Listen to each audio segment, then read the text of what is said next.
साथियों नमस्कार, मैं हूं आपका दोस्त कालू माली।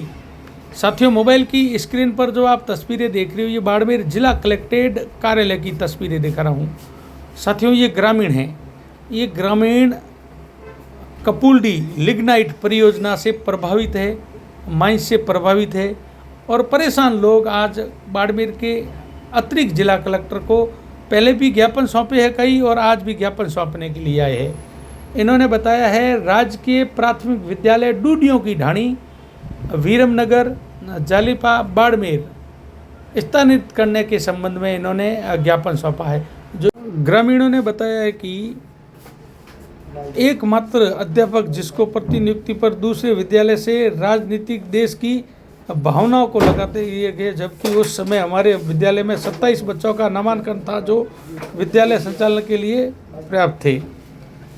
अब इन्होंने ज्ञापन में लिखा है कि हमारा निवेदन है, हमारे छोटे छोटे बच्चों का भविष्य को ध्यान में रखते हुए हमारे राज्य प्राथमिक विद्यालय डूडियों की ढाणी वीरमनगर जालिपा बाड़मेर के मर्ज किए गए जाने के आदेश को निष्ठ किया जाए।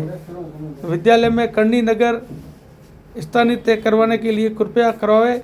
आज जालिपा मगरा में लगभग 50 परिवार है जो निकट विद्यालय नहीं होने के कारण बच्चे दर दर की ठोकरें खा रहे हैं और पढ़ने को मजबूर है। तो साथियों, ये ग्रामीणों की मांग है। इन्होंने ज्ञापन सौंपा है अतिरिक्त जिला कलेक्टर को। ग्रामीणों से बात हुई है, ग्रामीणों ने अपनी समस्या बताई है, कितने परेशान है ये माइंस लिग्नाइट परियोजना से। और कल इन्होंने बताया स्कूलें भी तोड़ने के लिए आए थे, तो ग्रामीणों ने काम रुकवाया था। चलो बात करते हैं अपन। एडीएम साहब को ज्ञापन देने आए हो, कहाँ से आए और क्या मांग है आपकी? हम ये जालिपा कपूलडी माइंस के प्रभावित लोग हैं और वो ये मांग लेके आए कि जो स्कूल है प्रभावित क्षेत्र में, जो बॉर्डर लाइन की, जो भाई चकदौलका में है, वीरमनगर में है, जो भी अल्लाह के टाली में जो भी स्कूल है जो बॉर्डर लाइन पे 50 साल का प्रोजेक्ट है, तो उनको कम से कम बॉर्डर लाइन की स्कूलों को अभी आबादी विवाह बैठी है तो उनको विस्थापित नहीं करे।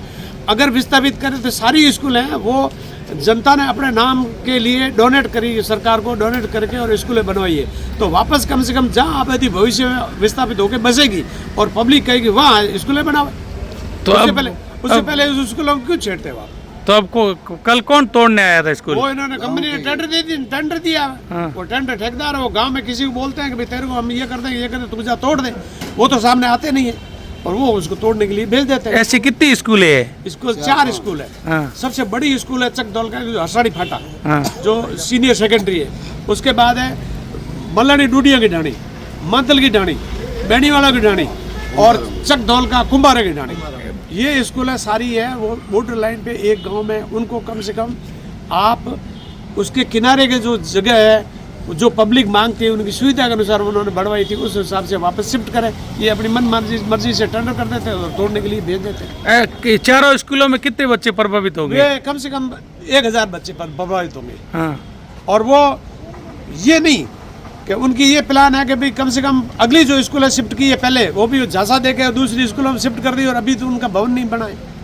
तो जब पहले आप कम से कम आज 2011 31 दिसंबर को लास्ट अवार्ड जारी हुआ, 2011 में अभी 15 साल हो गए, कोई स्कूल के आगे कोई प्लानिंग नहीं है, आगे स्कूल बना ही नहीं है, फिर भी वही ऑर्डर घसीट रहेगा इनको ये दूसरी जगह ट्रांसफर कर दो या किसी में मर्ज कर दो। ये कौन सा तरीका है? पब्लिक के साथ कौन सा? तो प्रशासन की आंखें अभी तक बंद है, खुली है? प्रशासन देखो यूँ है, कंपनी के आगे ऐसा माहौल चल रहा है, हर कंपनी के आगे प्रशासन और सरकार मौन है। अब इसका कारण क्या है पता नहीं, उसके आगे बिल्कुल मौन है। हालांकि इसमें दुर्भाग्य हमारा ये रहा कि पिछली सरकार में जो प्रतिनिधि रहा, जनप्रतिनिधि रहा, उन्होंने हमारी कभी सूद नहीं ली। भाई आपने विकास के लिए जमीन तो दी, लेकिन जमीन दी तो आपका क्या हाल है, आप क्या कर रहे हो, आपकी क्या रोजगार की मांग है, आपकी शिक्षा की मांग है, आपके सड़क की मांग है, कोई सूद लेने वाला नहीं है, चाहे बीजेपी हो चाहे कांग्रेस हो। यही तरीका है। ये भी 3 साल हो गए अभी, और पिछली सरकारों में जो प्रतिनिधि रहे उनका हाल यही था। आज किससे मिले आप? आज हम एडीएम साहब से मिले और अगले टाइम में ये प्रभारी मंत्री जी आएंगे बाद में, उस टाइम मिलेंगे। एडीएम साहब ने क्या आश्वासन दिया? आश्वासन दिया कि कंपनी को मैं बुला के आपको बुला के मीटिंग करवा के और जो भी सोल्यूशन पब्लिक के हित में होगा वो करूंगा। क्या नाम है आपका? जालूराम बेनीवाल, वीरमनगर। ठीक है, धन्यवाद। अभी तक जो है मैं मीडिया बंधुओं से भी ये निवेदन करना चाहता हूँ कि जो भूमि अवाप्तिक समय जैसा सहयोग दिया, आप कम से कम हमारे ऊपर एक ऐसा रिपोर्ट बनाओ है, हमारे ऊपर ऐसा आप देखें भी क्या कर रहे हो, आपकी क्या हालात है, आपके बच्चे कहाँ पढ़ रहे हैं, आप कहाँ रोजगार ले रहे हो, आपको कितना रोजगार दिया गया। कम से कम इस पे आपसे निवेदन है कि आप एक इन ग्रामीण एरिया में जो प्रभावित लोगों की एक रिपोर्ट बना के सरकार के सामने रखें। आप भी एक ऐसा स्तंभ है तो ताकि दुनिया को न्याय दिलाने का काम करते हैं। ठीक है, हम धन्यवाद। आपसे भी उम्मीद रखते हैं। धन्यवाद।